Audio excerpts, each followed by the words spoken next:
October 1993. Backstage at a sold-out show in Philadelphia. Kurt Cobain sits in a dressing room, surrounded by chaos. People everywhere, noise, energy, the machine of a massive tour grinding forward.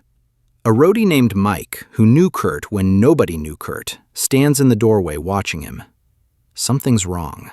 Something's been wrong for months. Mike's watched Kurt transform from the angry kid with fire in his eyes to this hollow shell sitting in the corner. And Mike can't stay quiet anymore. He walks over, crouches down so he's eye level with Kurt, says it straight. "You've changed, man." Not a question, a statement, an observation from someone who cares. Kurt doesn't deny it, doesn't get angry, just looks at Mike with those tired, empty eyes and says 3 words, just 3. And those 3 words contain more truth than most people speak in a lifetime. The room doesn't just go silent, it stops breathing. The Tower Theater in Philadelphia, October 26, 1993. Art Deco architecture, red velvet seats, 3,000 people waiting for Kurt Cobain to walk on stage and give them whatever they came for. Catharsis, connection, proof that their pain is real. Backstage is organized chaos. Roadies running cables, sound-checking monitors, band members scattered, Christ pacing, Pat Smear tuning a guitar, Dave somewhere talking, managers on cell phones, label people making sure everything runs smooth. The machine in motion. The dressing room is standard. Beige walls, brown couch, folding chairs, a table with a rider, fruit nobody will eat, bottled water, beer, fluorescent lights humming, a mirror with bulbs around it. Kurt sits in a folding chair in the corner, away from everyone, knees pulled up, arms wrapped around his legs, making himself small. He's wearing a green cardigan, holes in the elbows, a white t-shirt underneath with a stain on the collar, ripped jeans, red Converse that used to be white. His hair hangs in his face, unwashed, greasy. He hasn't showered in 3 days, maybe 4. He's stopped keeping track. He's smoking a cigarette, Marlboro Red, ashing into an empty water bottle balanced on his knee, staring at nothing, not watching the chaos around him, not engaging with anyone, just sitting there. Present in body, absent everywhere else. Mike Dalton stands in the doorway, 32 years old, been doing this for 12 years, worked with dozens of bands, small ones, big ones, the ones that made it and the ones that disappeared. He's seen it all. The drugs, the ego, the collapse, the burnout. The ones who survive and the ones who don't. And right now, watching Kurt Cobain sit in that corner, he's seeing something familiar, something dangerous, something he's seen before in other dressing rooms with other musicians who didn't make it to the next tour. Mike joined Nirvana in early 1989, before Nevermind, before anyone outside the Pacific Northwest knew their name. He was working at a club in Seattle when they came through. Tiny venue, maybe 200 people. Kurt was 21. Fire in his eyes, raw anger, unpolished rage channeled into 3-chord fury. After the show, they needed help loading equipment. Mike helped. They asked if he wanted to work with them, tour around, make barely enough to eat, sleep on floors, drive in a van that broke down twice a week. Mike said yes, because even then he saw something. Not fame, not success, just truth. Kurt Cobain meant every word he screamed, every note he played. It wasn't performance, it was survival. Mike remembers those early days with perfect clarity. The basement shows, the all-ages venues that smelled like teenage sweat and cheap beer. Kurt would be nervous before every show, pacing, chain-smoking, but the second he stepped on stage, something shifted. The nervousness became focus, The anxiety became power.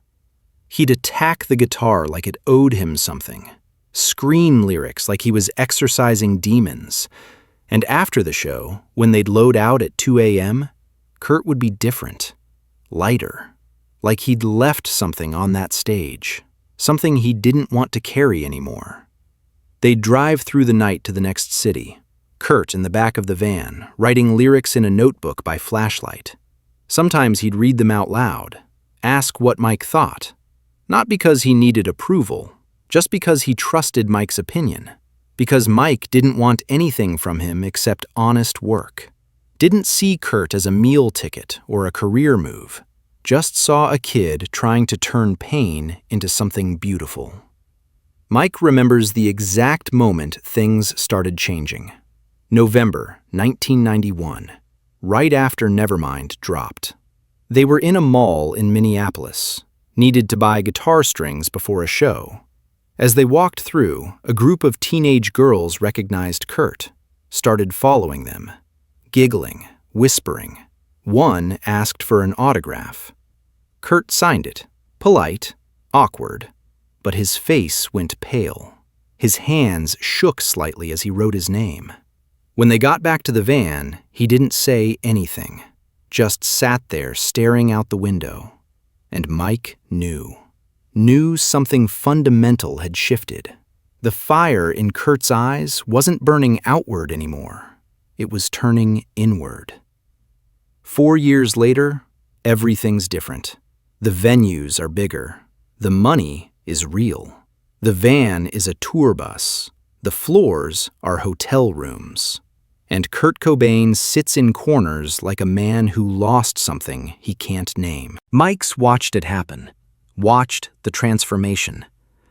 After Nevermind exploded, after Teen Spirit became the anthem nobody wanted it to be, after the Grammy nominations and the Rolling Stone covers and the endless interviews asking Kurt to explain what he meant, as if art needs explanation, as if pain can be put into sound bites.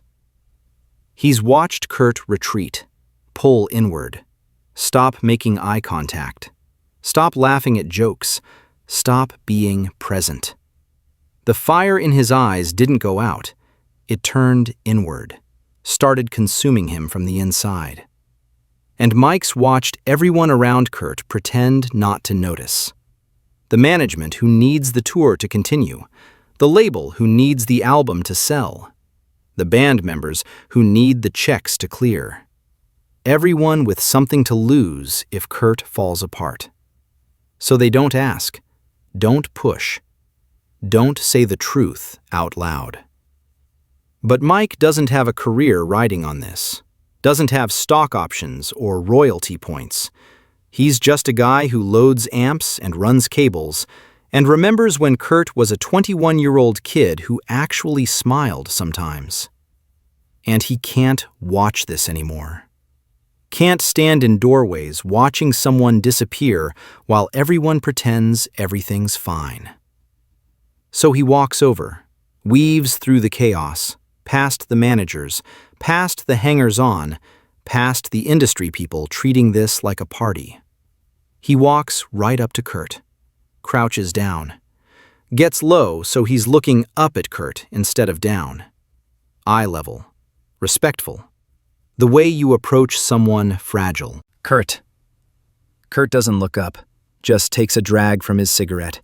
Ash falls, misses the bottle, lands on his jeans. He doesn't brush it off. Kurt, Mike says again, quieter. This time, Kurt looks up. His eyes are wrong. That's the only way Mike can describe it. They're not red, not bloodshot, just empty. Like someone unplugged something essential and forgot to plug it back in. The light that was there 4 years ago, the anger, the purpose, gone. Replaced by nothing, just void. Hey, Mike. Kurt's voice is hoarse. Smoke and exhaustion and months of screaming into microphones. You doing okay? Kurt almost laughs. Not quite, just exhales harder than normal. Yeah, man. I'm good. They both know it's a lie. Neither acknowledges it. Mike shifts his weight, looks at the floor, then back at Kurt. He didn't plan this, didn't rehearse what to say, but something in him can't let this moment pass without honesty. You've changed, man. The words hang in the air. Simple, direct, not accusatory, not mean, just true. An observation from someone who's been there since the beginning, who remembers the before, who can see the after. Kurt doesn't respond immediately, just looks at Mike, really looks at him, seeing him for the first time tonight. The chaos of the room continues around them. People talking, someone laughing, a door slamming, radio chatter from a walkie-talkie. But in this corner, time slows down. Two people, one truth. I know, Kurt says finally. Mike waits. There's more, he can feel it. Kurt takes another drag. The cigarette is almost done. He stubs it out in the water bottle. The ember hisses, dies. He sets the bottle on the floor, carefully, like it matters, like precision in small things is all he can control. Then he looks at Mike again and says 3 words. I'm so tired. Not physically tired. Not I need sleep tired. Something deeper. Something that sleep won't fix. A tiredness that lives in bones, in blood, in the space between thoughts. The kind of tired that comes from carrying weight you can't put down, from being everyone's answer, everyone's voice, everyone's rebellion. From being reduced to a symbol when all you wanted was to play music. The 3 words land like stones. Heavy. Final. True. Mike's throat tightens, because he knows what Kurt means. Knows it's not about the tour or the shows or the travel. It's about the weight of being Kurt Cobain. Of having millions of people project their pain onto you and expect you to carry it. To fix it. To make it mean something. While your own pain gets buried under the noise. Around them, people start noticing. The conversation near the couch stops. A manager looks over. Chris appears in the doorway, sees Mike crouched in front of Kurt, sees Kurt's face. The room doesn't go completely silent, but the energy shifts. People sense something happening, something real penetrating the pre-show routine. Mike doesn't know what to say. What do you say to someone who just handed you their truth? Who just admitted they're drowning in front of a room full of people who need them to keep swimming? I know you are, Mike says finally. I see it. Kurt nods. Small movement, barely there, but acknowledgement. Someone sees him. Someone who isn't asking him to explain it or fix it or turn it into lyrics. Just sees it, witnesses it, lets it exist. Does anyone else? Kurt asks. Voice so quiet Mike almost doesn't hear it. Mike looks around the room, at the managers checking watches, the label people schmoozing, the crew focused on logistics. Everyone in motion, everyone with a job to do, everyone needing Nirvana to be functional, successful, profitable. I don't know, Mike answers honestly. If they do, they're not saying it. Kurt nods again. Yeah. He takes a breath, looks down at his hands. They're shaking slightly, have been for months. He doesn't mention it, doesn't mention a lot of things anymore. You remember that show in Olympia? Kurt says suddenly. 1989, the one where like 30 people showed up. Mike remembers. Tiny venue, barely anyone there. They played anyway, gave everything they had. Yeah, I remember. I was happy that night, Kurt says, voice distant, like he's talking about someone else. I mean, I was always kind of miserable, but I was the right kind of miserable, the useful kind, the kind that made sense in songs. He looks up at Mike. Now I'm just tired, and I don't know what to do with that. Can't write about being tired. Can't scream about exhaustion. It just sits there, getting heavier. Mike's throat tightens again. This is more than Kurt said in months. More honesty than the interviews. More truth than the songs. When's the last time you felt like yourself? Mike asks. Kurt thinks about it. Really thinks. I don't know. Maybe I never did.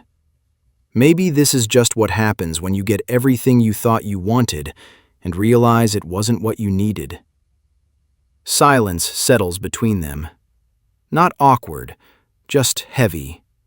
Weighted with things neither of them knows how to fix. The door opens.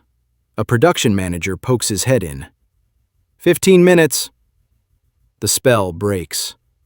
Kurt stands up slowly, unfolds himself from the chair, stretches, his back cracks.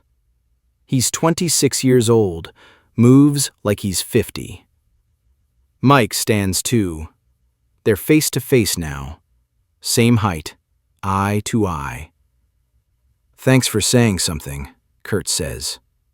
Most people don't. Most people have something to lose, Mike responds. Kurt almost smiles. Almost. Yeah, I guess they do. He walks past Mike, toward the door, toward the stage, toward 3,000 people waiting for him to be whatever they need him to be. At the doorway, he stops, turns back, looks at Mike. If something happens, Kurt says, if I don't finish this tour, tell people I tried. Tell them I really tried. Before Mike can respond, Kurt's gone. Down the hallway, toward the stage, toward the lights and the noise and the machine that won't stop grinding just because someone's tired. Mike stands there in the empty dressing room, those 3 words echoing. I'm so tired. Not a complaint, not weakness, just truth, raw, honest. The kind of truth that most people spend their whole lives avoiding. And in that moment, Mike understands something he'll carry for the rest of his life. Fame doesn't save you. Success doesn't fix you. Being right doesn't make you whole. Kurt Cobain spoke for a generation, gave voice to millions, and it cost him everything. The show that night is good. Not great. Kurt goes through the motions, hits the notes, smashes a guitar at the end because that's what people expect. The crowd goes insane. They got what they came for. They don't see what Mike sees. Don't see the exhaustion behind the performance. Don't see someone running on empty, giving everything they have left, which isn't much. Backstage after the show, Kurt disappears immediately, into the bus, door closed, no after party, no celebration, just gone. Mike helps pack equipment, coils cables, loads cases, physical work, something concrete, something he can actually accomplish, unlike saving people who are drowning in plain sight. 5 months later, Kurt Cobain will be dead, found in his Seattle home, April 5th, 1994. The news will shock the world. Fans will cry. Music journalists will write think pieces. Everyone will ask why. Why would someone with everything choose to leave? And Mike will remember that night in Philadelphia. Will remember 3 words that explained everything if anyone had been listening. I'm so tired. Not a cry for help, just the truth.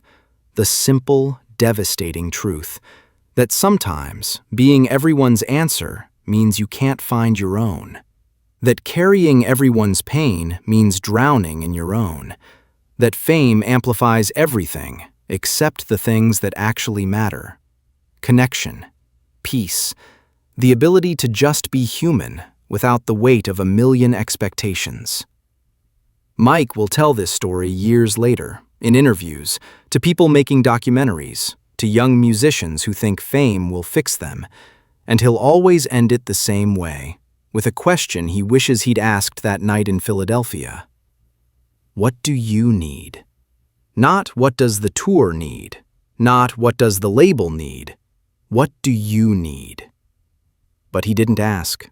Nobody did, because asking meant admitting something was wrong, and admitting something was wrong meant the machine might have to stop.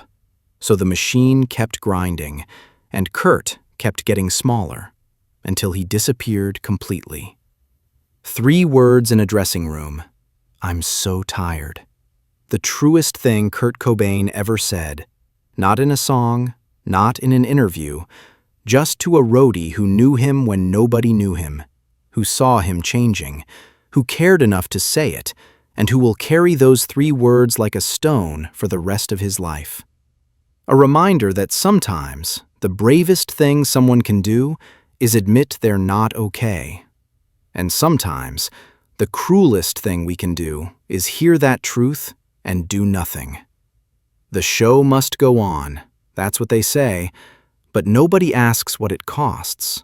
Nobody calculates the price of the ticket in human terms, the exhaustion, the emptiness, the slow disappearance of the person inside the persona.